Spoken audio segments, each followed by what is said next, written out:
waxaan daawadayaal meel walba caalamka joogtaan ku soo dhawaada barnaamijka wararka isha sirdoonka oo aad alaaba ka daawataan Cali Xildoon channel. barnaamijka maanta waxaan ku soo qaadan doonaa kobcii islaamiyiinta Soomaaliya intii u dhaxaysay 1952 ilaa sanadka 2002.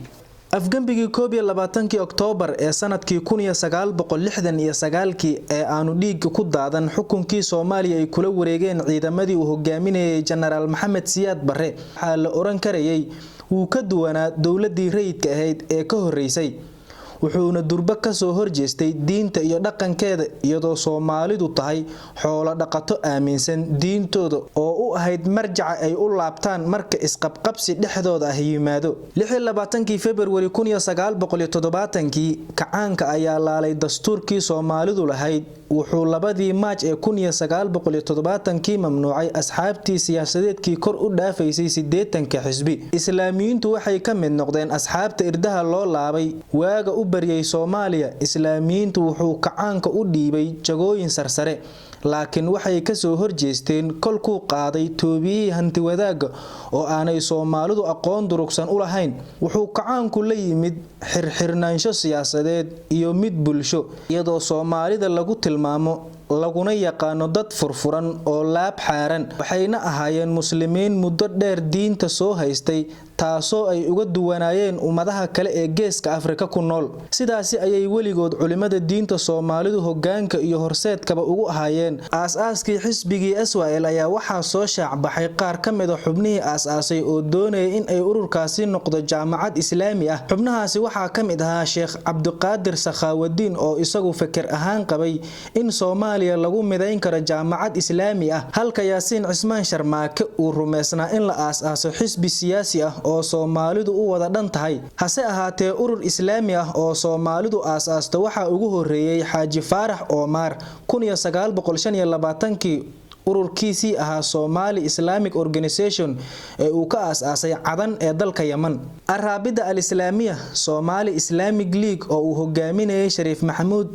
Cabdiraxmaan Maracade ayaa kontomaadkii laga dareemayay saansaanta qaab islaamiya Shariif Maxamuud Cabdiraxmaan Maracade wuxuu ku dhashay Luuq 1904 waxbarashadu uu tagay Masar SYL ayuu isaga baxay wuxuuna aasaasay Al-Raabida al-Islaamiya Somali Islamic League sababta uu kaga tagay SYL ayuu ku sheegay in uu saluugay waxyaabo badan inkastoo Al-Raabida al-Islaamiya magac islaamnimo huwanayd haddana wuxuu ururkaasi si weyn ayuu ugu dhawaa hogaamiyihii Masar madaxweyne Jamaal Cabdi Naasir oo lagu yaqaanay la dagaalanka Ikhwaanul Muslimiinka 1967 waxaa magaalada Muqdisho lagu aasaasay Al-Nahda al-Islaamiya oo ay horseedeen dhalinyaro Soomaaliyeed oo wax ku soo bartay Carabta sida Masar, Sacuudiga iyo wadamada kale ee Carabta waxa kamid ah Sheekh Cabdiqani Sheekh Ahmed Sheekh Maxamuud Garyare iyo Sheekh Shariif Calaawi oo ku xirnaa Ikhwaanul Muslimiinta Masar Sheekh Maxamed Macalin Xasan oo Masar ka soo noqday February 1968 waxa kobcayay xiliyadaasi raadka fikirka ikhwaanka ku yeelanayeen Soomaaliya dawladii rayidka ahayd uma muuqan mid faragelin ku haysay baraaruga dacwadu ku jirtay xilligii indha kala qaadka haddaba waa kuwa Ikhwaanul Muslimiin waa dhaqdhaqaaq soo shaacbaxay kolkii uu burburay boqortooyadii Cusmaaniyiinta Maaj 1923 waxaana ikhwaanku bishii Abriil 1928 uu ku dhawaaqay in islaamku uu yahay diin iyo dawlad Sheekh Cabdiqani Sheekh Ahmed wuxuu ku dhashay Bakool 1935 masaajidada ayuuna wax ku bartay 1951 ayuu tagay Masar wuxuu qalin jabiyay jaamacadda Al-Azhar 1957 kulliyadda shareecada isla sanadkaasi ayuu xubin buuxda ka noqday Ikhwaanul Muslimiinka caalamiga ah kadib dalka ayuu dib ugu soo laabtay 1967 Al-Nahda al-Islaamiya waxaa madax looga dhigay Sheekh Cabdiqani Sheekh Ahmed wuxuu ka shaqeeyay wasaaradda waxbarashada garsoorka iyo jaamacadda ummadda wasiirka cadaaladda ayuuna noqday 1970 kacaanka ayaana muddo dheer xabsiga ku hayay wuxuu u haajiray Kuwait wuxuuna geeriyooday 17 Oktoobar sanadkii 2007 Al-Nahda al-Islaam waxaa saldhig u ahayd maktabad lagu akhristo kutubta diiniga ah ee la jaan qaadaysay dhaqdhaqaaqa islaamiyiinta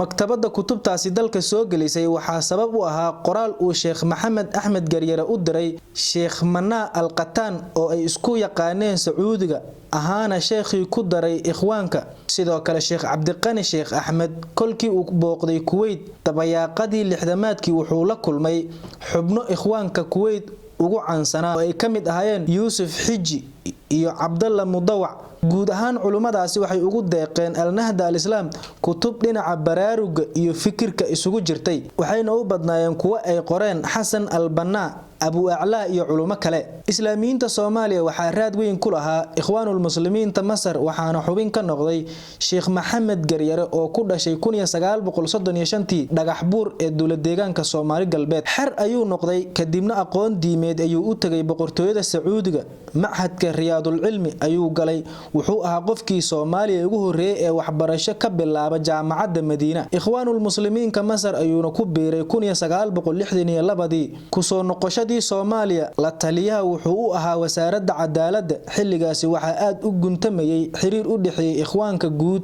iyo Ikhwaanul Muslimiinka Soomaaliya. Sheekh Axmed Garyare waraysi uu siiyay Somali Today wuxuu xaqiijiyay in Al-Nahda Al-Islaamiya in ay qaab ikhwaan lahayd. taawadayaal intaas ayaan ku soo gabagabaynaynaa qaybta koowaad barnaamijkeena kobcii Islaamiyiinta Soomaaliya intii u dhaxaysay 1952 iyo sanadka 2002. barnaamijkan waxa uu noqon doonaa mid xalaqaad ah oo